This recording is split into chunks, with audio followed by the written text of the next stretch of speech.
안녕하세요. 에너지기술연구원의 라호원입니다. 반갑습니다. 네, 제가 얼마 전에 어떤 행사에서 이거 똑같이 그 순서를 뽑는 데서 제가 1번 뽑아가지고 네, 1번이 좋습니다. 네, 저는 오늘 이제 말씀드릴 내용은 여러분들이 이제 버려진 플라스틱을 에너지 자원으로 만드는 기술에 대해서 말씀드릴 예정이고요. 아마 뭐 다들 공감을 하실 거예요. 저도 이런 부분에 대해서 많이 공감을 하고 있는 부분이라서 말씀드릴 예정입니다. 발표 순서는 여기 보시는 것처럼 뭐 플라스틱 이용해서 에너지 생산하는 플랜트 기술, 그리고 저희가 이제 플라스틱을 어떻게 활용해야 되는지에 대해서 말씀드리도록 하겠습니다. 여러분 그 뭐 철기 시대, 청동기 시대 이런 거 많이 들어보셨죠? 네. 아마 한 2000년쯤 지나가지고 사람들이 이제 땅을 파면 플라스틱이 나올 거예요.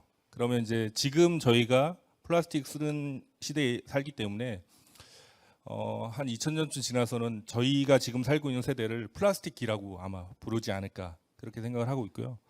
만약에 이제 내일 당장 플라스틱이 완전히 사라진다. 그러면 어떨 것 같으세요? 네, 엄청 불편하게 살 수 있을 것 같고요. 이건 저희가 이제 마트에서 많이 쓰고 있는 플라스틱들이고요. 플라스틱이 저희한테 주는 이점이 엄청 많습니다. 예, 그것 때문에 이제 플라스틱 많이 쓰고 있다 이렇게 보시면 될 것 같고요. 근데 이제 플라스틱을 쓴 지는 얼마나 됐을까? 네, 역사를 되게 좋아하거든요, 저는. 근데 처음에 플라스틱 개발된 거는 산업혁명 이후에 당구가 되게 대중적으로 인기가 많아지면서 당구공을 코끼리 상아로 썼었는데 코끼리가 거의 멸종 위기에 되니까 이거를 대체할 물건을 찾기 위해서 플라스틱을 만들기 시작했다고 합니다. 근데 이제 저희가 지금 쓰고 있는 플라스틱은 거의 뭐 폴리에틸렌, 폴리프로필렌 이런 것들은 결국 이제 1933년도 이때쯤에 이제 만들어지기 시작했고, 이제 그러니까 대용량으로 많이 만들기 시작한 거는 이때쯤 됐습니다. 100년이 아직 안 됐죠. 네. 100년이 안 됐는데 지금 플라스틱으로 인한 여러 가지 문제점이 생기고 있습니다. 뭐 2018년도에 쓰레기 수거 대란이 한 번 있었고요. 그 다음에 의성 쓰레기산은 아마 많이 보셨을 것 같습니다. 그리고 태평양에 떠다니는 거대한 쓰레기 섬이 있다는 것도 보셨을 것 같고요.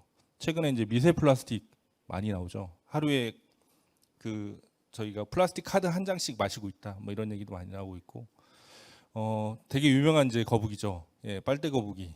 네, 이런 것들이 이제 문제가 많이 되고 있습니다. 제가 문제 하나 낼게요. 여기 보라색 선은 플라스틱 사용량입니다. 버리는 플라스틱. 이 노란색 선 뭘까요? 네, 어디? 이따가 제가 명함을 드릴 테니까 네, 제가 선물을 드릴게요. 네, 선물을 준비했습니다. 네, 이거 쌀입니다. 이거 보시면 플라스틱 사용량은 계속 늘어나고 있는데 쌀 소비량은 이제 계속 줄고 있거든요. 네, 이거를 저희가 직접 집에서 실험도 해봤는데 이 데이터가 거의 맞다고 보시면 될 것 같습니다. 그래서 저희가 매일 먹는 쌀보다 플라스틱을 더 많이 배출한다. 이거 플라스틱 실제로 이제 얼마큼 쓰는지를 보기 위해서 한번 재봤거든요. 여러분들 커피 드시죠? 네, 안 드세요? 저희 그 중학교 2학년짜리 아들내미는 어느 순간 아빠 아이스 아메리카노 한 개만 사가지고 오세요 하더라고요. 그래서 커피 마시면 키 안 큰다고 했는데, 네. 그래서 요 재보면 스타벅스 커피를 재보면 벤티 사이즈가 한 20g 정도 나오고요. 한 잔에. 그리고 톨 사이즈는 한 14g, 15g.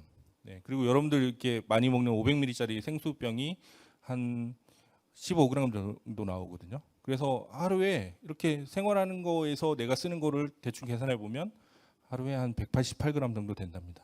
네. 그래서 이렇게 이제 과자 봉지 뭐 이런 것들이 전부 다 생활 주변에 있는 것들이 다 플라스틱이라고 생각하시면 될 것 같고요. 제가 버리는 플라스틱은 어디로 갈까요? 다 재활용될까요? 네.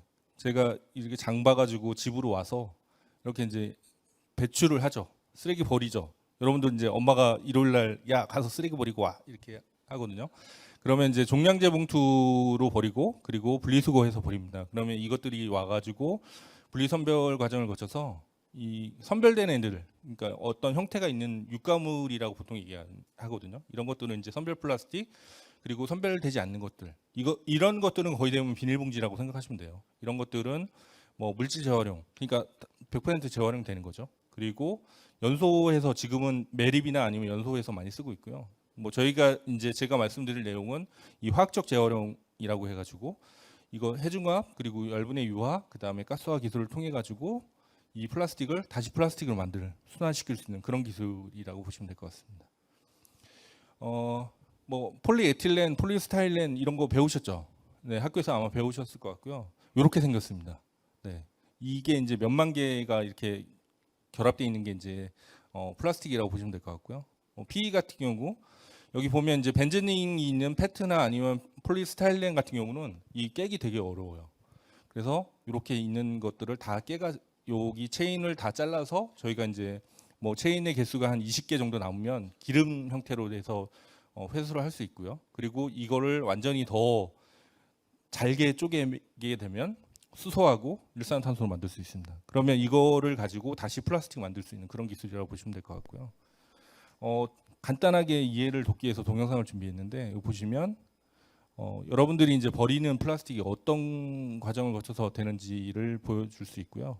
여기 이제 플라스틱을 버리면 이렇게 선별 공장으로 오게 되고요. 지금은 사람이 하지만 이제 나중에는 이제 기계가 아니면 로봇이나 이런 것들이 해야 됩니다. 예. 그리고 이렇게 이제 선별된 플라스틱들은 가스화 공정하고 열분해 공정으로 공급이 되고 가스화 공정에서는 이제 합성가스로 만들어집니다. 가스로 바꾸는 그런 과정을 거치게 되고요. 그 다음에 열분해 공정 같은 경우는 열분해 오일로 만들어지게 되고요. 열분해 오일은 저희가 이제 사용하는 석유나 아니면 뭐 휘발유나 디젤 뭐 이런 형태로 사용이 될 수 있고, 그리고 가스화에서 만들어진 대표적인 이제 합성가스 중에 수소는 저희가 이제 따로 이렇게 분리를 해가지고 수소차에 쓸 수 있습니다. 그래서 보통은 플라스틱 10톤에 수소 한 2톤 정도 만들 수 있다 이렇게 되고요. 플라스틱 2톤 정도면 거의 대전에 있는 수소차를 다 운영할 수 있는 정도라고 보시면 될 것 같습니다. 그래서 이제 플라스틱을 에너지로 바꾸는 것이 가능하고, 그리고 결국 이런 플랜트는 밖으로 배출되는 걸 하나도 없게 만드는 결국 이제 친환경적인 그런 플랜트를 설계를 해야 되고요. 결국 이제 우리가 플라스틱 계속 쓰고 이 미래 사회를 계속 유지하기 위해서는 이런 기술이 필요하다 이렇게 보시면 될 것 같습니다. 저희는 이 기술을 개발한 지는 엄청 오래됐고요. 플라스틱 관련된 이제 연구를 하기 시작한 거는 한 4년 정도 됐습니다. 가스화 기술을 연구한 지는 한 20년 정도 됐고요. 대덕특구 안에 보면 저희 플랜트가 있습니다. 혹시 나중에 이제 관심 있으신 분들은 저한테 연락하시고서 오시면 보실 수 있고요. 전체 높이는 한 28m 정도 됩니다. 그래서 아파트 한 10층 높이, 그다음에 길이는 40m 정도 되고 지하 1층, 지상 5층으로 되어 있습니다. 그래서 이런 시설이 전 세계적으로 몇 군데 되지 않는데 저희가 거의 뭐 전 세계적으로 되게 높은 수준의 연구를 하고 있다 이렇게 보시면 될 것 같습니다. 결국 이제 플라스틱을 에너지로 바꾸는 게 왜 필요하냐? 결국 이제 자원순환 경제를 구축하는 게 되게 필요하고, 결국 이제 미래 사회를 위해서 이런 것들이 필요하다. 그래서 플라스틱 그리고 쓰레기로 취급되는 플라스틱들을 에너지나 화학 원료로 전환하는 게 되게 중요하다 이렇게 보시면 될 것 같고요. 쓰레기 치우는 거 보고 죽거를 얼른 좀 해줘요. 우리는 이제 곧 죽기만은 밑에 아들이 좀 살아야 될까 이래요. 네, 저는 이거 보고 되게 충격을 받았거든요. 예, 결국 이제 이 할머니의 소원은 이루어졌을까요? 아니요, 이루어졌습니다. 네. 의성 쓰레기산이 2019년도 이때 문제가 많이 됐고요. 여기에 이제 20만 톤 정도의 쓰레기가 있었는데 이거 깨끗하게 처리가 됐고, 이렇게 보시면 여기를 이제 꽃밭으로 다시 만든다고 합니다. 그래서 결국 이 쓰레기를 버리는 데는 얼마의 돈이 들지 않았지만 이 처리하는 데도 엄청난 비용이 들었고, 이것을 이제 다시 생태계를 복원하는 데도 엄청난 노력이 했다 이렇게 보시면 될 것 같습니다. 플라스틱 안 쓰시는 분 있으세요? 여기? 네, 한 명이라도 있으면 제가 선물 드릴게요. 네, 플라스틱 안 쓰시는 분 한 분도 없으시고요. 결국 이제 이 플라스틱 문제는 다 모두에게 책임이 있다고 생각하시면 될 것 같습니다. 그래서 결국 이제 뭐 보통 3R 이렇게 얘기하는데 줄이고 그리고 재사용하고 재활용하는 것들이 이제 필요하다. 그리고 결국 이제 우리가 가야 될 방향은 이런 플라스틱을 하나도 배출하지 않고 다 자원으로 활용하는 그런 플랜트가 필요하다 이렇게 보시면 될 것 같습니다. 하실 수 있으시죠? 네, 네. 그래서 플라스틱을 버리는 거에 죄책감을 느끼지 않아도 될 정도로 저희가 기술 개발을 해가지고 모든 플라스틱을 에너지 자원으로 다 활용할 수 있도록 하는 게 이제 저희의 목표이고, 그리고 그런 것들을 해야 될 일이 저희 같은 이제 출연기관이나 이런 연구기관에서 해야 될 일이라고 생각을 하고 있습니다. 네. 이상으로 발표를 마치도록 하겠습니다. 감사합니다.